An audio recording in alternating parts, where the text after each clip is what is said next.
단적으로 말씀드리면 욕을 많이 먹었죠. 지금 관객들, 젊은 관객들이 영화를 볼 때 재미없다고 그 아이템을 왜 재미없다고 생각하시는 이유는 그것이 실제로 3, 4년 전에 영화 기자가 보는 음악 이야기, 음악 평론가가 보는 영화 이야기. 안녕하세요, 이정재입니다. 저는 음악 평론가 김도원이고요.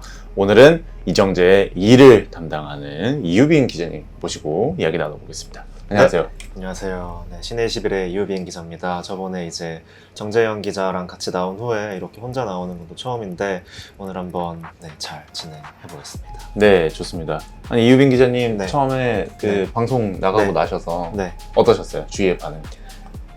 일단 주위에서는 뭐 칭찬을 해주는데 제가 봤을 때는 제가 기자라고 하면은 사실은 이 정보의 정확성이 가장 중요한데 제가 좋아하는 영화들이라고 해놓고 이제 막 그런 제작 연도 같은 거를 너무 많이 틀리게 말했더라고요. 그래가지고 네. 역시 이거 조금 반성해야겠다는 생각을 조금 많이 했고 네. 예, 그렇습니다. 그래서 이번에는 조금 더 준비를 해야겠다라는 생각으로 네. 저번에는 좀 대본이 조금 머리에는 있었지만 좀 나오는 대로 말을 했었는데 오늘은 그래도 좀 이제 정보를 적어놓은 친구를 가지고 네. 진행을 좀 해보려고 합니다. 그렇습니다. 뭐 처음부터 방송을 하는데 자연스럽게 아주 술술 나올 수는 없는 거니까요. 저희도 이제 방송을 하면서 좀 더 나아지는 방송을 만들고 있는 거고, 그리고 저는 사실 그렇게 날 네. 것의 진행을 좀 좋아하는 편입니다. 아시겠지만. 네, 네. 알겠습니다. 네, 그렇습니다. 유빈 기자님은 어쨌든 이제 네. 이정재에서 네. 이 일을 맡고 계신데, 이정재라는 코너에 대해서는 뭐 주위의 반응 어떻습니까? 일단은 저랑 정재영 기자가 친한 줄 몰랐다는 반응이 안 친하세요? 아니요, 친한데 이제 뭔가 뭐 사적으로 그렇게 막 많이 만나고 다니는 줄은 뭐 이렇게 따로 같이 할 줄은 몰랐다 뭐 이런 반응도 조금 있고, 어쨌든 이제 평론가님과 함께 하니까 평론가님의 좀 그런 좀 위신의 네. 그래 대단하다, 그래도 제가 뭐 위신이 그런 있나요? 것들, 네. 당연하죠. 그런 아무튼 반응도 좀 있고. 이정재 이제 프로그램을 저희가 격주로 이제 한 주는 이유빈 기자님, 그리고 다른 주는 정재영 기자님을 모시고 이야기를 진행하고 있는데, 저번에도 말씀드렸지만 기자분들이 정말 바쁘십니다. 그래서 이제 매주 나오고 싶어도 사실 이게 시간 빼기가 정말 힘드신데요. 최근에 또 신의21에서 작성한 이제 네. 기사들을 보니까 정말 또 어마어마한 양을 쏟아내고 계십니다. 네. 가장 최근에 이제 다뤘던 기사가 어떤 기사였나요? 네, 이제 가장 최근 순으로 말씀을 드리면은 당장 이제 지난주에 저희 특집 기사가 그 오승욱 감독의 한국 영화 리볼버를 다시 보자라는 특집 기사였어서 그렇게 했던 기억이 있습니다. 이제 리볼버라는 영화 아마 이제 막 30만 정도가 넘었기 때문에 많은 분들이 보시진 않았을 텐데 리볼버라는 영화를 좀 다시 조명해보자 라는 기획에서 좀 비평가분들 3분의 글, 그리고 저의 글, 이렇게 좀 4개의 글을 실는 네. 그런 특집 기사 실어봤습니다. 제 주위에서도 네. 잘 봤다고 하는 그런가요? 분들이 많으시더라고요. 네네네. 이유빈 기자님은 리볼버라는 영화를 어떤 의미에서 지지하시나요? 사실 이제 제가 쓴 글에도 조금 있긴 한데 이 영화가 표면적으로 봤을 때는 되게 엉성하고 못 만든 영화처럼 보이긴 합니다. 이게 이야기 중간중간이 많이 비어있고 네. 좀 장르의 법칙에 따라서 있어야 할 부분들, 그리고 밝혀져야 할 진실들이나 좀 나와야 할 캐릭터들이 다 빠져 있어요. 근데 어쨌든 러닝타임은 2시간이니까 그 빠져있는 틈을 어떻게 메꾸고 있냐, 정말 사실은 기술 필요 없는 것들로 많이 채워져 있어요. 뭔가 그냥 술을 되게 멋지게 마시는 그런 시간, 네. 위스키에 미지근한 물 한두 방울 이렇게 떨어뜨려가지고 마시는 그런 시퀀스라든지, 정말 의미 없이 욕을 주고받는 그런 조폭들, 그리고 재벌들의 그런 대화라든지 이상한 기운들로만 가득 차 있는 영화인데, 제가 봤을 때는 이런 이상한 것들, 그리고 사실은 조금 필요 없는 잉여들로 이 구석구석을 채우는 영화가 지금 우리 한국 영화의 세태에 가장 좀 필요한 부분이 아닌가. 왜냐하면은 너무 많이 나오는 말이잖아요. 요즘 한국 영화가 너무 뭐 틀에 박혀 있다. 네. 너무 뻔해서 재미가 없다. 그냥 옛날 영화, 엄청 옛날식의 영화들 같다. 뭐 소재적으로나 만듦새로나. 그런데 이제 리볼버라는 영화는 그런 것들을 조금 일부러 대놓고 좀 비껴가는 그냥 감독의 애고대로 그냥 그 순간순간을 딱딱딱딱 채워버리는, 전체의 그림이 막 아주 완벽하지 않더라도 오돌토돌하게 나아가고 지그재그로도 나아가고 잠시 멈췄다가도 나아가는 그런 힘이 굉장히 좀 많이 따라 해야 할 것까지는 아니겠지만 많이 참고할 만한 작품이긴 하다. 지금 창작자들이나 평단에 좀 자극을 줄 수 있는 작품 같다라는 네. 그런 맥락이었습니다. 뭔가 비껴감의 미학인 거군요. 그렇죠. 이게 사실은 결국 그 비껴감의 미학이라는 걸 너무 직접적으로도 드러낸 게 제목이 리볼버고 안에 또 리볼버라는 총이 굉장히 주요한 소재로 나와요. 네. 체홉의 그런 말이 있지 않습니까? 이제 처음에 1막에 총이 나오면 3막엔 반드시 발사되어야 한다는 그런 극의 그렇죠. 논리가 있는데 이 영화에서는 그 리볼버가 어쨌든 이게 스포라서 정확히 말씀은 못 드리겠지만 우리가 아는 그런 흔한 사용 방식으로는 잘 쓰이지가 않거든요. 비껴가거나 발사되지 않거나 불발되거나 숨겨지거나 함으로 통해서 끝없이 이 총의 발사가 지연이 되면서 그 지연된 순간이 뭔가 이상한 말하기에는 조금 어려운 엉성한 것들로 계속 채워지는 네. 그런 순간들이 있어서 네, 영화의 의미가 좀 있지 않나 라고 네. 해서 제가 좀 지지하고 싶다. 네. 이런 스타일의 영화 많이 나와야 한다. 네. 라는 것이 저희였습니다. 영화 리볼버와 반대로 또 최근에 또 타르코프스키의 희생, 네. 정말 시네필들에게는 거의 교과서와 네, 같은 네. 작품인데 네. 이 작품에 대해서도 이유빈 기자님이 칼럼을 작성을 하셨어요. 대중문화에 크게 관심이 없으신 분들 사이에서도 그 글이 굉장히 좀 화제가 소소하게 되더라고요. 단적으로 말씀드리면 욕을 많이 먹었죠. 1995년에 개봉했고 85년, 6년에 만들어진 영화를 뭔가 작품 내부 텍스트를 분석하는 것은 제가 할 일은 아니라고 생각을 합니다. 그거는 뭐 그 당시의 풍광이나 그 당시의 의미나 그 감독과 함께 커왔던 정말 오래되신 90년대에 정말 필드에서 뛰셨던 그런 평론가, 시니어 평론가분들의 역할이라고 생각을 하고 있고 저는 제가 그걸 하기보다는 그냥 지금 제 세대에서 이 희생이라는 영화를 좀 어떻게 받아들여야 하는지에 대해서 저는 써보고 싶었어요. 1999년인가? 그때 시네21에서 그 예술영화 담론이라는 것을 두고 지금은 작고하신 강한섭 평론가라는 분께서 되게 화두를 던져서 그러니까 예술 영화라는 게 있나. 그러니까 당시에 이제 희생을 필두로 해서 예술 영화라는 그런 용어나 담론이 막 한국에 많이 나올 때였어요. 네. 흔히 이제 언론에서는 되게 롱테이크, 그러니까 하나의 컷을 되게 길게 찍는 방식이 뭔가 예술 영화다. 라고 너무 단순하게 투박하게 말을 하고 있다. 근데 그거 절대 아니다 라고 말하는 논지의 글이었고 예술 영화를 너무 신격화하고 추앙하는 그런 담론에 대한 좀 뭔가 비판 같은 것을 이렇게 내보내는 쟁점 비평 같은 기획이었어요. 네. 저도 이번에 해보고 싶었던 게 사실 그런 거였거든요. 왜냐하면은 이번에 희생도 그렇고 이제 존 오브 인터레스트도 그렇고 네. 저는 이 뭐랄까 그러니까 재미없는 이야기, 그러니까 서사적으로 막 할리우드처럼 재미없고 그리고 뭔가 내러티브가 되게 파편화되어 있고 이거를 뭔가 한 번 봐서는 이해하기가 어렵고 조금 불친절하고 좀 낯선 그런 이야기의 방식 같은 것들이 뭔가 예술 영화의 조건처럼 여겨지고 있는 것 같다. 물론 그것이 하나의 조건일 수는 있는데 그러니까 필요 충분 조건처럼 여겨지는 게 조금 이상하다는 거죠. 지금의 영화 평론가들, 비평가들이 그런 내러티브의 파편화, 그런 분절된 내러티브, 탈 내러티브 해체 같은 표현을 저도 이렇게 익숙하게 쓰고 있는 것처럼 너무 상투적으로 쓰고 있는 게 아닌가. 그러니까 그런 것의 진정한 의미라든지 기원 같은 것들은 조금 내팽겨쳐두고 네. 그게 뭔가 좀 있어 보이고 조금 예술 영화 같으니까 조금 네. 쓰고 있다는 느낌을 저는 개인적으로 좀 자주 받았거든요. 왜 우리가 탈 내러티브에 대한 이야기를 왜 해야 하는가에 대한 그런 기본적인 질문은 없는데 그냥 그 용어만 둥둥 떠다니고 있는 것 같은 느낌? 이를테면 막 90년대에는 막 정신분석학, 네. 낙강의 실제계 상상계 뭐 이런 그렇죠. 것들이 이제 영화 비평에서 뭔가 너무 무분별하게 막 쓰이던 시절이 있었잖아요. 그런 거에 대한 경각심을 가져보자 라는 의도로 이제 쓰고 싶었는데 문제는 말은 이렇게 나오지만 글은 이제 망했다. 다른 평론가분들께서도 되게 많이 피드백을 주셨거든요. 이런 부분에서는 조금 더 발전을 시켜서 네. 다음에 한 번 더 해봐도 괜찮겠다라는 조언도 많이 주셔서 맞습니다. 좌절하지 않고 좀 해보려고 합니다. 네, 시네필은 왜 잠 오는 영화만 좋아하나요? 라는 제목인데요. 칼럼 자체에 저는 상당히 공감하는 부분이 많았습니다. 예를 들면 아까 말씀하신 존 오브 인터레스트라는 영화는 저도 사실 말씀해주신 비판 그리고 최근에 또 시네21에 또 리뷰가 이제 비평이 올라왔는데 그 내용에 대해서 저는 굉장히 공감을 많이 했거든요. 어쨌든 비평을 하다 보면은 또 영화나 음악이나 굉장히 많이 보게 되고 그러다 보면 갇히게 되는 부분이 분명 있는데 그런 점을 이제 짚어주신 칼럼이라고 생각을 합니다. 네, 좀 무거운 이야기를 하고 있는데 이제 네. 좀 가벼운 얘기죠. 다음이. 네. 네. 보치더 록에 아, 대해서 네. 이 극장판 평소에 시리즈 좀 좋아하시는 편이셨습니까?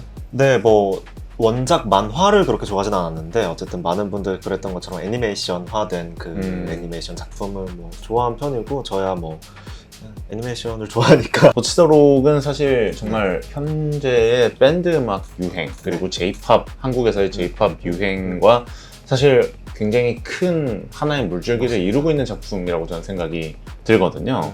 보치더 록 밴드 애니메이션에 대한 이야기와 네. J-pop 그리고 밴드 유행을 네. 총체적으로 짚어주셨어요. 어떤 내용을 다루셨는지 네. 간략하게 소개해 주세요. 맞습니다. 사실 저도 이 부분에 대해서는 조금 더 부피가 큰 뭔가 기사도 내볼 수 있을 것 같긴 한데 되게 어쨌든 집약적인 글로 좀 묶어서 내봤고 말씀해 주신 것처럼 이 보치더라 극장 총집편 전편이 그 TV 애니메이션을 뭐 편집한 분이라서 사실 뭐 엄청 새로울 건 없는데도 제가 마지막으로 확인했을 때 7만 명 관객을 넘겼거든요. 이게 N차 관람을 제외해도 지금 아트하우스 시장 그러니까 좀 상업 영화 아니고 그냥 극장 시장에서 10만이라는 지표는 꽤 성공적인 지표라고 지금 여겨지고 있습니다. 그러니까 그렇죠. 분명히 시장이 있다. 시장이 있다는 것이고 이 시장에 이 공급자들 그리고 콘텐츠 이 플레이어들이 또 주목을 하는 이유 중에 하나는 이거는 뭐 또 음악 애니메이션에 국한하는 것은 아니고 애니메이션이라는 장르 자체에 좀 적용이 되는 이야기인데요. 지금 극장가에는 사실 2차 시장이 되게 중요합니다. 그러니까 굿즈, 그렇죠. 굿즈 마케팅, 프로모션 마케팅 같은 것들이 굉장히 중요한데 예를 들면 파묘가 아무리 성공해도 뭐 최인식 선생님 키링을 뭐 제작을 해서 네. 하기는 조금 그렇잖아요. 그런데 이제 그렇죠. 보치도록 같은 애니메이션 같은 부분은 이제 굿즈로도 충분히 이제 소구를 할 수가 있고 그런 것들로 N차 관람을 부르고 이제 관객 수도 더 부풀릴 수가 있는 그런 여지가 있기 때문에 지금의 플레이어들에게 굉장히 사랑을 받고 있는 그런 작품이다라는 것이 일단 1번. 그리고 2번으로는 조금 더 협소하게 들어갔을 때 이제 왜 그 중에서도 이런 밴드 애니메이션, 밴드에 대한 그런 소구 같은 것들이 좀 유행을 하는가인데 네. 이거는 어떻게 보면은 우리가 지금 원래 이거는 사실 너 평론가님의 네. 분야긴 하겠지만 네. 이거는 K-팝이 처음에는 뭐 좀 언더독 서사가 있었잖아요. 그렇죠. 제가 봤을 때는 방탄소년단도 처음에는 그냥 성장하는 소년들의 이야기 같은 것이 많이 소구를 했던 것 같은데 이게 좀 패러다임의 변화라 치면 어쨌든 뉴진스로 넘어왔을 때는 네. 성장물이라기보다는 이미 잘 만들어진 것에 대한 그런 고급화된 소비라고 네. 해야 될까요?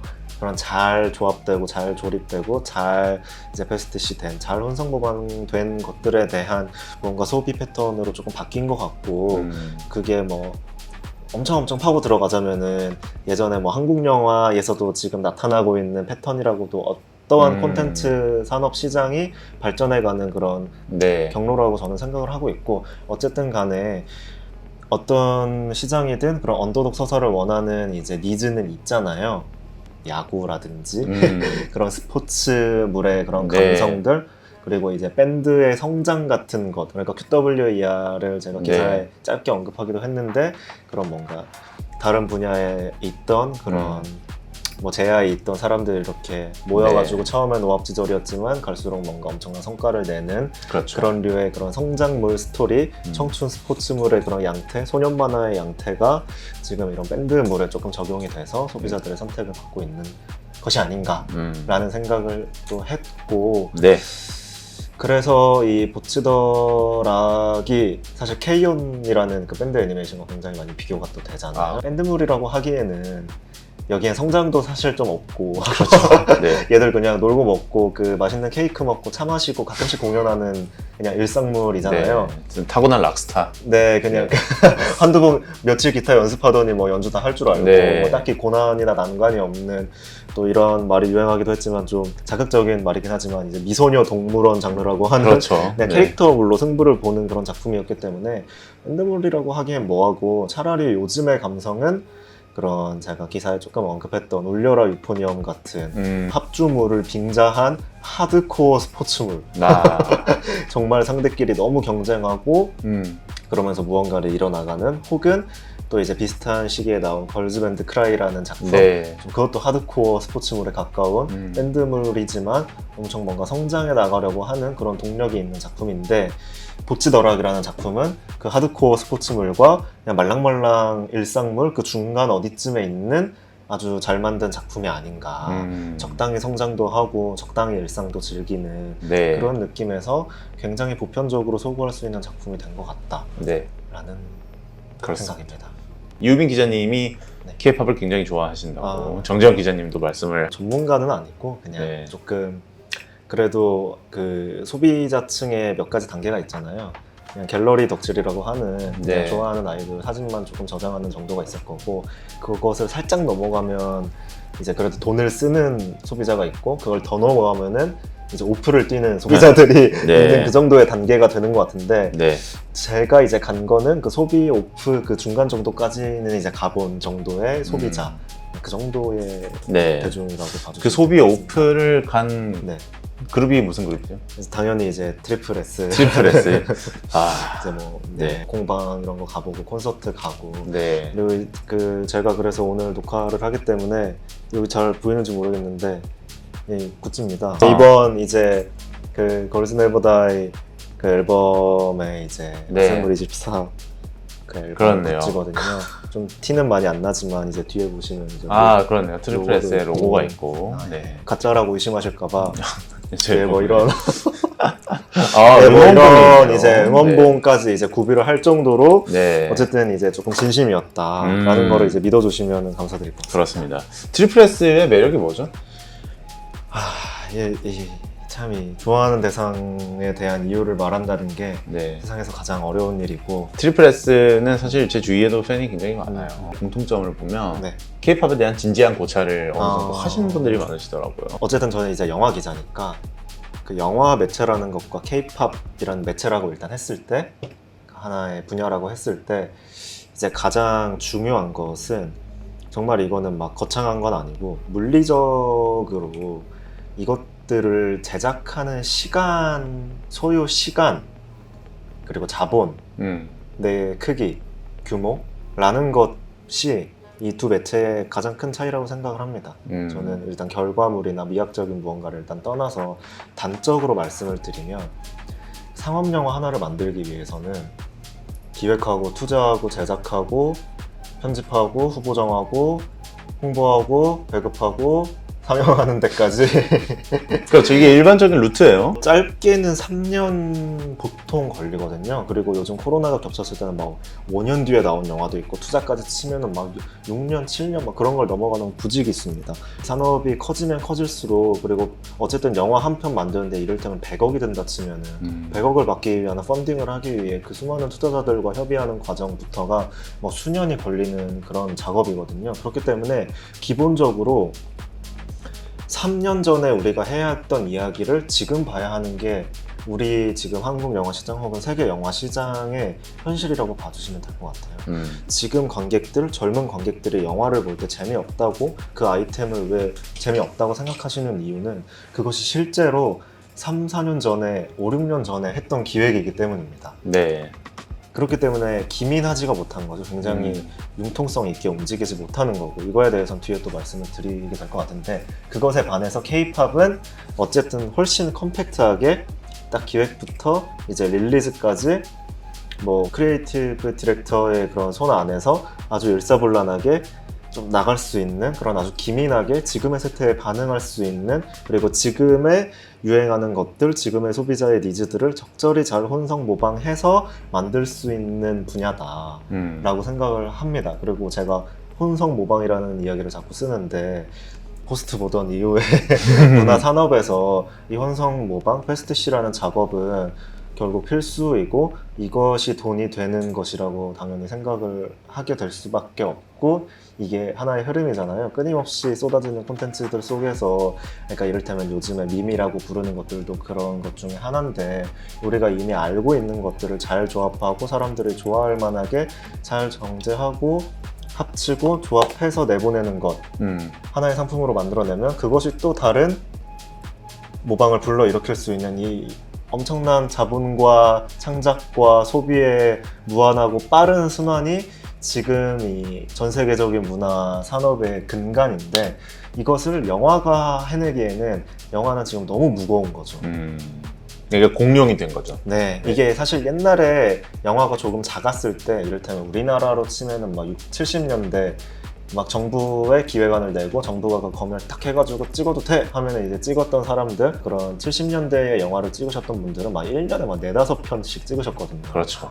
직업 감독, 전업 감독이니까. 그리고 옛날에 이제 우리가 황금기라고 하는 할리우드 황금기의 감독들도 막 이를테면 존 포드 막 200편씩 막 찍고 주는 감독들이 있거든요. 그렇죠. 예. 한 해에 막 몇 편씩 수편씩 찍어냈던 감독들, 그런 사람들은 지금 당장 그때 당대의 관객의 니즈에 충분히 맞출 수 있는 작업 환경을 가지고 있었으나 지금의 영화라는 것은 산업이 너무 공룡이 되다 보니까 그게 어려워졌다. 하지만 K-팝은 어쨌든 아직까지는 그것이 가능한 정도의 시기다. 그래서 제가 봤을 때 이 K-팝이라는 장르의 가장 중액은 기민하다. 기민함이고 양방향성이다. 네. 결국은 이 소비자가 오히려 공급을 만드는 그 거꾸로의 메커니즘을 가장 잘 수용할 줄 알고 컨트롤할 줄 아는 그 업계 관계자들이 가장 성공할 수 있는 그런 것이다. 그래서 저는 뉴진스 같은 상품을 말을 할 때도 이 뉴진스에 대한 막 여러 가지 표절 시비 같은 것들이 붙었잖아요. 네. 저는 그것도 참 역시 이래서 뉴진스가 잘 됐구나. 저는 지금 그런 문화 산업에서 오리지널리티에 대한 환상은 사실상 없는 거라고 생각을 하고 그런 거는 이제 걷어내야 하는 거라고 당연히 평론가님도 마찬가지로 생각을 네. 해주실 것 같아요. 완벽한 오리지널리티라는 건 그렇죠. 사실 이제 네. 있을 수도 없는 거고 그런 거를 이제 따지다 보면 오히려 더 재미가 없어지는 거잖아요. 그래서 이를테면은 영화가 너무 어려운 것도 지금 그런 것 같아요. 영화는 혼성 모방으로만 물리적인 2시간을 채울 수가 없는 매체이기 때문에 어쨌든 네. 이 영화 작가라는 사람의 그런 독창성과 오리지널리티가 무조건 들어가야 하는 것이기 때문에 적절한 모방과 적절한 독창성으로 2시간을 끌고 가야 한다는 이 너무나 어려운 과업.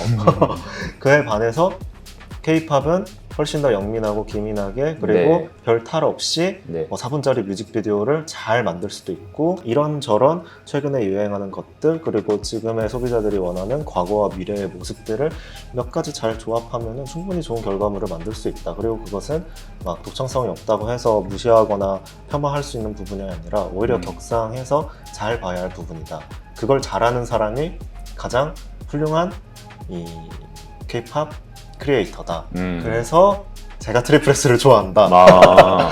트리플S는 그 데뷔 처음부터 S1 윤서연 양부터 네. 이제 그 시그널이라는 그 자체 컨텐츠를 통해서 그 첫 번째 멤버가 숙소에 들어오는 것부터 시작을 해서 그분이 어떻게 트레이닝을 받고 어떤 그런 작업으로 활동하고 있는지 유닛이 어떻게 구성되고 있는지를 팬들과 이제 양방향 소통으로 이제 기민하게 말 그대로 정말 그날 오전에 있던 일을 밤 9시에 데일리 컨텐츠로 내버리는 그런 과감함을 네. 통해서 정말 저는 획기적인 시도를 했다고 생각을 하거든요. 물론 그건 역시 멤버가 너무 많아지고 활동량이 많아지면서 지금은 이제 옛날처럼 그렇게 빨리빨리 모든 걸 그날그날의 컨텐츠를 항상 업로드할 수 없는 환경이 되어버렸고 그것에 대해서는 어쩔 수 없다고 생각은 하고 있지만 어쨌든 시작에 그런 시도를 했던 것은 정말 획기적이다. 그리고 저는 이제 트리플S라는 그룹을 좋아하고 그 멤버들을 좋아하는 거기도 하지만 그런 시스템을 만든 이제 저희 이제 제이든 정님, 정병기 대표님의 그런 이제 획기적인 방안에 대단하다라고 하면서 소비를 했던 것 같기도 해요. 네. 트리플S는 이제 24인조 그룹으로 최근에 또 활동을 하고 있고 가장 최근 이제 활동했던 작품은 Girls Never Die 라는 타이틀곡과 이제 어셈블 24 앨범이죠. 네.